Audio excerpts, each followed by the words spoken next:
Kumusta po? Sana po ay nasa buti tayong kalagayan mga kaibigan. At ito mga kaibigan, nandito tayo sa aking maliit na baboyan. At ito yung nakaraang vlog ko ay ito po yung dalawang aking gagawing inahing baboy. Pagkatapos po ng siguro ay mahigit isang buwan at ito na po sila kalaki mga kaibigan ay siguro nasa mga 40 kilos na. Ayan po. At parehas po ang ano nila ay Durox. Mga kaibigan, first time ko po magkaroon ng ganitong inahing baboy na Durox. Ay nakikita ko ay na maganda po ang lahi nito. Pinagkunan ko at ang kanilang BD ay 14. Parehas po ang ano nila. At sa tagal-tagal ko rin pong nag-aalaga ng mga inahing baboy ay first time ko po itong magkaroon ng Durox. Ito po ang pagkakaiba ng Durox saka yung dalawang dati kong inahin dahil yun ay yung dalawa yung kasi po yung dati kong inahing baboy mga kaibigan ay talagang ano yun masyadong tawag nun hyper at umaakyat sa bakod. At itong dalawa po itong dalawang Durox ko ay pagkatapos kumain ay nahihiga sila. Pagkatapos po kumain ay yun nahihiga at hindi po masyadong malikot. At nakakatuwa naman po mga kaibigan dahil yun nga ay first time kong magkaroon ng ganitong inahing baboy dahil ang alam ko ay ang Durox daw ay matapang.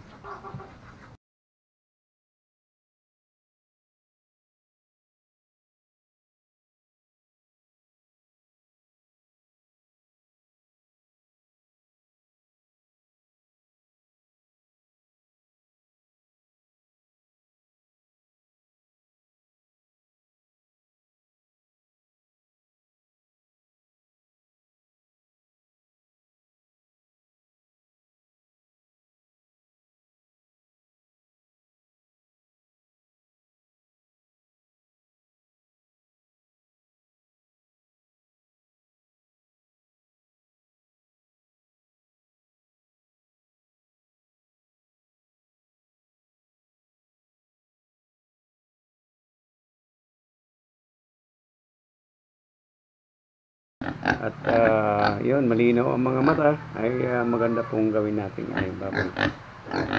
Ayan po. At mga kaibigan, dako tayo dito sa aking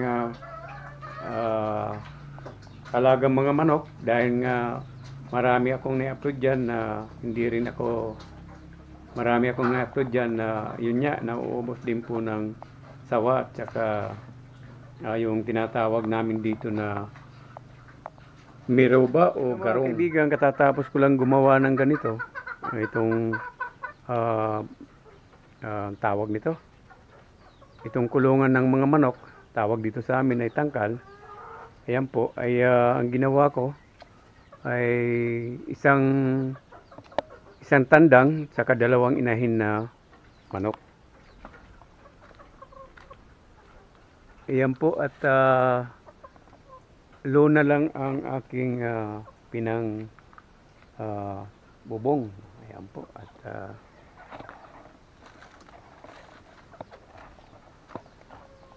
ayan po ang aking ginawang bubong.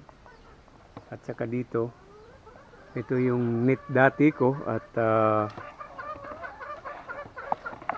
kahit paano ay napakinabangan ko itong aking mga net. Dalawang kulungan ng manok pa lang aking nagawa. Ayun doon. Ayan po at isang tandang at saka dalawang inahin. At mayroon pa ako dito, hindi ko nga alam. At mga kaibigan, at ito ay hindi ko nga napapakawalan dahil nga sa ganun din ang mangyayari ay pag pinakawalan ko ay baka iba lang ang makinabang nito. Kaya yan, dito lang muna siya. Saka yung nandito ay ito yung mga sisiw ng mga dati kong inahing manok na yun niya ay pinatay ng garong o ano yan, garong, alamid. Yung hindi ko masyadong kabisado yung mga pangalan nila. Ang bala ko dito sa mga natitira dito mga kaibigan ay gagawan ko ng kulungan na isa-isa sila para pag gusto natin kumain ng native na ng manok at pag gusto natin kumain ng native na manok, mayroon tayong makakatay. Kaya okay, hanggang dito na lang mga kaibigan at maraming salamat na lang po at ngayon po ay medyo umuulan at doon po sa mga baguhan at kung maaari lang po ay pahingi po ng isang subscribe.